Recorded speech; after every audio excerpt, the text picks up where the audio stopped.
મહુવામાં Meghraj cinema પાસેથી 37 વર્ષીય યુવાનની લાશ મળી આવતા ચકચાર।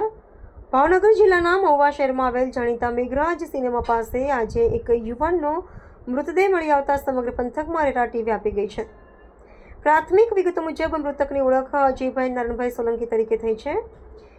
ઘટનાની વિગતો જોઈએ તો આજે વહેલી સવારે મેઘરાજ સિનેમાના વિસ્તારમાં એક શખ્સ બેભાન અવસ્થામાં પડેલો હોવાની જાણ સ્થાનિકોને થઈ હતી। નજીક જઈને જોતા યુવાનના શરીરમાં કોઈ હલચલ ન જણાતા તાત્કાલિક પોલીસને જાણ કરવામાં આવી હતી। મૃતક અજયભાઈ નારણભાઈ સોલંકી ઉંમર વર્ષ 37 હોવાનું બહાર આવ્યું છે। ઘટનાની જાણ થતાં જ સ્થાનિક પોલીસ કાફલો ઘટના સ્થળે પહોંચી ગયો હતો। પોલીસે મૃતદેહનો કબજો સંભાળી તેને પોસ્ટમોર્ટમ અર્થે સરકારી હોસ્પિટલ ખસેડ્યો છે। મૃતકનું કારણ હાલમાં મૃત્યુનું ચોક્કસ કારણ જાણી શકાયું નથી। પોલીસે અકસ્માતે મોતનો ગુનો નોંધી આગળની તપાસ હાથ ધરી છે। હાર્ટ એટેક અથવા અન્ય કોઈ કારણસર મોત થયું છે કે કેમ તે પોસ્ટમોર્ટમ રિપોર્ટ બાદ જ સ્પષ્ટ થશે।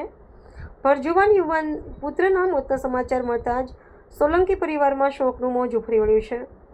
પોલીસ હાલ આસપાસના સીસીટીવી ફૂટેજ અને સ્થાનિક લોકોની પૂછપરછ કરી રહી છે। રિપોર્ટર વિજય બારૈયા, મહુવા।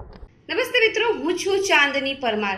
આપની મનપસંદ ચેનલ એટલે કે દીવ મિરર ન્યૂઝ ચેનલને લાઈક કરો, શેર કરો અને ફોલો કરો, અને હા, તેમાં દરરોજ તાજા સમાચાર જોવાનું ભૂલશો નહીં। નમસ્કાર દર્શક મિત્રો, હું છું પાયલ બામભણિયા। આજના મુખ્ય સમાચાર, દેશ વિદેશ, ગુજરાત રાજ્યના તાજા બ્રેકિંગ સમાચાર નિહાળો દીવ મિરર ન્યૂઝ ચેનલ પર દરરોજ રેગ્યુલર।